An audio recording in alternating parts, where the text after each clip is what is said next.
அஸ்ஸலாமு அலைக்கும் all, welcome back to my channel. எல்லாரும் எப்படி இருக்கீங்க? இன்னைக்கு நம்ம இந்த vlogல என்ன பார்க்க போறோம்னு பாத்தீங்கன்னா, எங்க வீட்ல டிவி ரிப்பேர் ஆகி 3 வாரம் ஆச்சு. அதுவும் லீவ் டைம் வேற. வேற வழியே இல்ல, வாங்கிதான் ஆகணும். அதனால பக்கத்துல உள்ள சிட்டி சென்டருக்கு தான் வந்து போயிருந்தோம், கேரிஃபோர்ல போய் பார்க்கலாம்னு சொல்லிட்டு. கேரிஃபோர்ல உள்ள நுழைஞ்சதுமே பாத்தீங்கன்னா ஃபர்ஸ்ட் இந்த டிவி தான் வந்து வச்சிருக்காங்க. சாம்சங்ல பாத்தீங்கன்னா 65 இன்ச் டிவி. எங்களுக்கு 65 இன்ச் டிவி வாங்கணும்ன்ற ஐடியா இல்ல, பட் 1700 கிடைக்கிறதுலாம் ரொம்ப பெரிய விஷயம். சோ அதனால வாங்கலான்ற முடிவுல தான் வந்து இருந்தோம். பட் இந்த டிவி பாத்தீங்கன்னா UHD தான். இதுலயே வந்து QLEDன்னு ஒன்னு இருக்கு. அது வந்து இதை விட பெட்டரான பிக்சர் குவாலிட்டி இருக்கும்.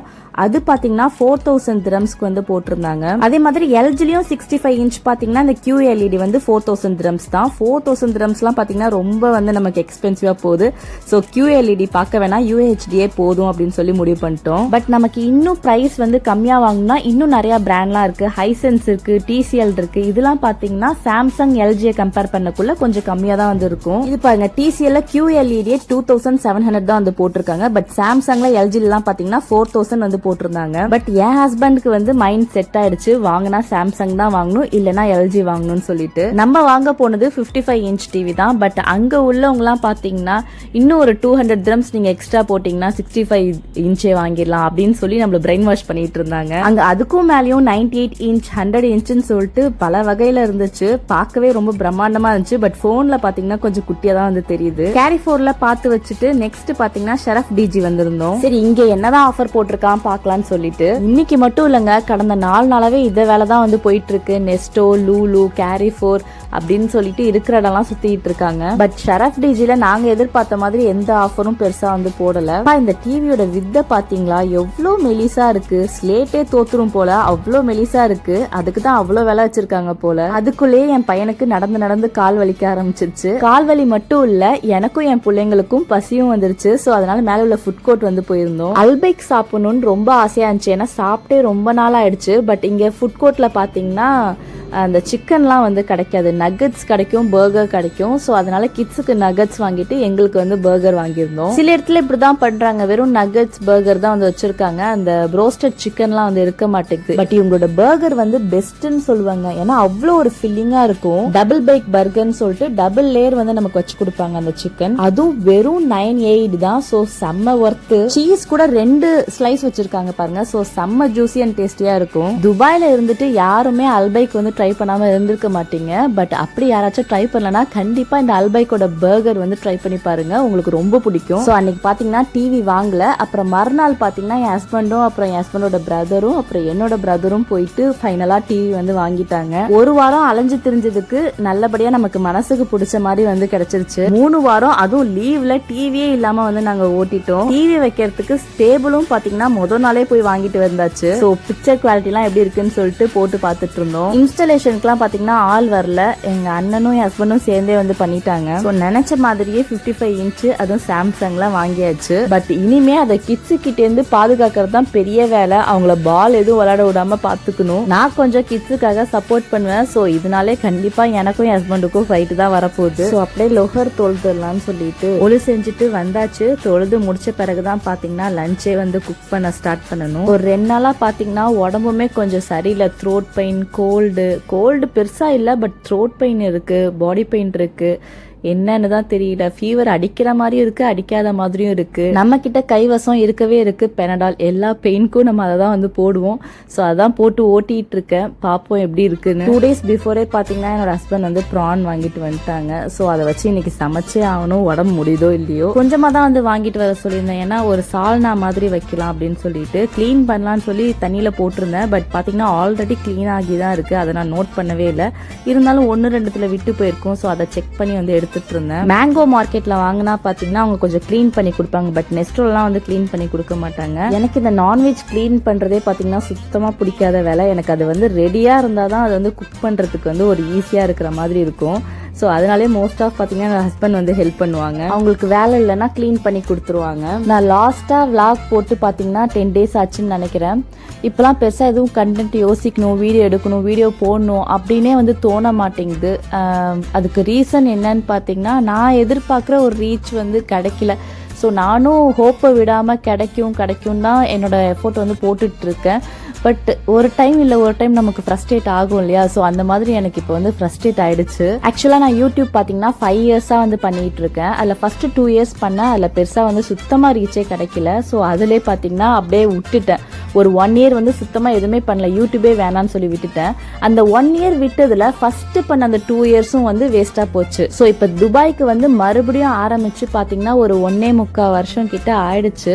எப்படியோ அந்த 4000 வாட்ச் ஹவர்ஸ் வந்து ரீச் பண்ணிட்டேன். நெக்ஸ்ட் பார்த்தீங்கன்னா $100 வந்து ரீச் பண்ணும். அப்போதான் நமக்கு அந்த ஃபர்ஸ்ட் அமௌண்ட் வந்து கிடைக்கும். அதுவும் ஒரு வழியாக அல்ஹம்துலில்லாஹ் வந்து ரீச் பண்ணிட்டேன். ஃபர்ஸ்ட் அமௌண்ட் பார்த்தீங்கன்னா இன்னும் கொஞ்ச நாள்ல வந்து எனக்கு கிடைச்சிரும், இந்த அக்கௌண்ட்டுக்கு வந்துடும். பட் இருந்தாலும் இருக்க இம்ப்ரூவ் ஆகும்னு பார்த்தா இம்ப்ரூவ் ஆகுற மாதிரி தெரியல. ஏதாவது ஒரு சில கண்டென்ட் தான் பார்த்தீங்கன்னா நல்லா வந்து ரிவ்யூஸ் போகுது, மற்றதெல்லாம் வந்து ரொம்ப 500 அந்த மாதிரி தான் வந்து போகுது. இருந்தாலும் 500 பேராச்சும் நம்மளோட கண்டென்ட் பிடிச்சி பாக்குறாங்களே, அதுவே ஒரு பெரிய விஷயம் தான் சொல்லி என்ன நானே வந்து மோட்டிவேட் பண்ணிப்பேன். இப்போலாம் பாத்தீங்கன்னா புதுசாலாம் கமெண்ட் வருது. ஸோ அதெல்லாம் பார்க்கக்குள்ள ரொம்ப ஹாப்பியா இருக்கு. என்னோட சேனலை பிடிச்சி பாக்குறவங்களும் இருக்க தான் செய்யறாங்க. ஸோ உங்களுக்காக தான் நான் கஷ்டப்பட்டு பாத்தீங்கன்னா என்ன நானே மோட்டிவேட் பண்ணி வீடியோ எடுத்து போட்டுட்டு இருக்கேன். ஸோ யாருக்கெல்லாம் என்னோட சேனல் பிடிக்கும்னு சொல்லிட்டு கண்டிப்பா இந்த வீடியோ பார்த்தவங்க வந்து கமெண்ட் பண்ணுங்க. லைக் பண்றது கமெண்ட் பண்றதுலாம் பாத்தீங்கன்னா ஃப்ரீ தான், அதுக்கெல்லாம் நம்ம வந்து காசு கொடுக்கணும்னு அவசியம் கிடையாது. சோ அதனால மத்தவங்களுக்கு ஹாப்பி ஆகுதுன்னா கண்டிப்பா நம்ம அது பண்ணலாம்ல. சரி, இப்போ என்னோட சொந்த கதை சோக கதையை விட்டுட்டு இப்ப நம்ம குக்கிங் பண்ற வேலையை ஸ்டார்ட் பண்ணுவோம். 3 வெங்காயம் பாத்தீங்கன்னா நல்லா வதக்கிட்டு இருக்கேன். அதுல பாத்தீங்கன்னா 1.5 டேபிள் ஸ்பூன் அளவுக்கு வந்து இஞ்சி பூண்டு பேஸ்ட் போட்டு சேர்த்து வதக்கிக்கலாம். எத்தனை பேருக்கு வந்து மிட்டா சால்னா தெரியும்னு தெரியல, பட் எங்க வீட்டு சைடு எல்லாம் பாத்தீங்கன்னா மிட்டா சால்னான்னு வந்து செய்வாங்க. சோ அதுதான் வந்து இன்னைக்கு ப்ரிப்பேர் பண்ணிட்டு இருக்கேன். இதோட ப்ரொசீஜர் பாத்தீங்கன்னா அப்படியே நம்ம மட்டன் சால்னா சிக்கன் சால்னா செய்யற மாதிரி தான் வந்து இருக்கும். பட் அது கூட வந்து வெஜிடபிள்ஸும் வந்து ஆட் பண்ண போறேன். எறா கூட பாத்தீங்கன்னா இந்த பீர்க்கங்காய் முருங்கைக்காய் போட்டா செம்ம ஃபிளேவரா இருக்கும் அந்த சால்னாவே. சோ கண்டிப்பா வந்து நீங்களும் ட்ரை பண்ணி பாருங்க. சோ வெங்காயம் வதங்கிட்டு இருக்க டைம்லயே பாத்தீங்கன்னா பீர்க்கங்காய், தக்காளி, முருங்கைக்காய் எல்லாத்தையும் வந்து கட் பண்ணி வச்சுட்டேன். இன்னைக்கு வந்து ஜீரா ரைஸ் தான் வந்து செய்ய போறேன். சோ அதுக்கு பாத்தீங்கன்னா கீ ஊத்திட்டு ஜீரகம் வந்து 2 டீஸ்பூன் வந்து போட்டுக்கிறேன். அவ்வளவுதான். ஜஸ்ட் நமக்கு வந்து அந்த ஜீரகத்தோட ஃபிளேவர் கிடைக்கும், அவ்வளவுதான்.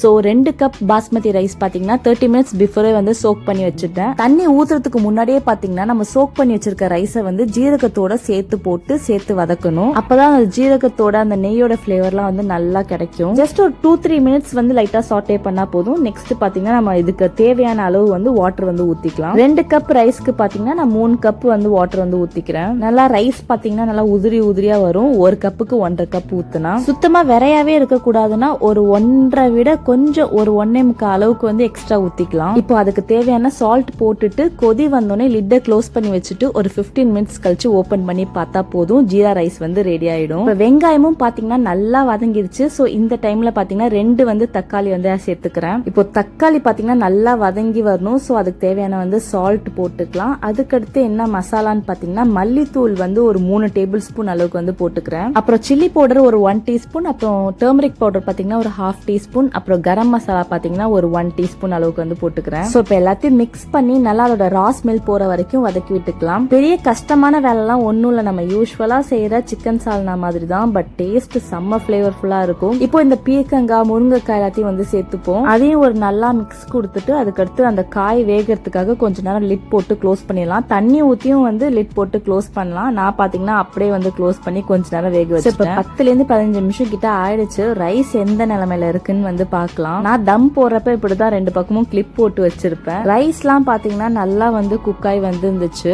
கீ ரைஸ் செய்யறதுக்கு அலுப்பா இருந்துச்சுன்னா இந்த மாதிரி ஜீரா ரைஸ் வந்து செஞ்சுக்கலாம். கொஞ்சம் நமக்கு பிளேவராகவும் இருக்கும், அதே சமயம் வந்து ஒர்க்கும் கம்மி தான். மெயினா இந்த மாதிரி மிட்டா சால்னாக்கெல்லாம் பாத்தீங்கன்னா இந்த ஜீரா ரைஸ் தான் வந்து கரெக்ட் காம்போவா இருக்கும். எனக்கு பாத்தீங்கன்னா குக்கர்ல ரைஸ் வச்சாலே லைட்டா அடி பிடிச்சிருது. இந்த மாதிரி சட்டியில வச்சாதான் எனக்கு கரெக்டா வருது. இப்ப கொஞ்சம் வந்து குக் ஆயிடுச்சு வெஜிடபிள்ஸ்லாம். இப்ப வந்து ப்ரான் வந்து சேர்த்துக்கலாம்.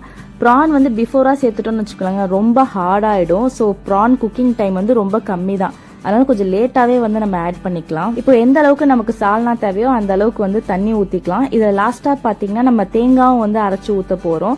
சோ வந்து அது திக்காயிடும். ஒரு நல்லா ஒரு மிக்ஸ் கொடுத்துட்டு இது வந்து க்ளோஸ் பண்ணி வச்சிருவோம். ஒரு 10 மினிட்ஸ்க்கு வந்து நல்லா குக் ஆகட்டும். இப்போ மீன்வைல் பாத்தீங்கன்னா தேங்காவை நல்லா அரைச்சி எடுத்துட்டு வந்தாச்சு. மிக்ஸ் பண்ணி விட்டுட்டு இது ஒரு 2 மினிட்ஸ்க்கு வந்து கொதிக்க விட்டா போதும். ரொம்ப நேரம் கொதிக்கணும்லாம் ஒன்றும் இல்லை.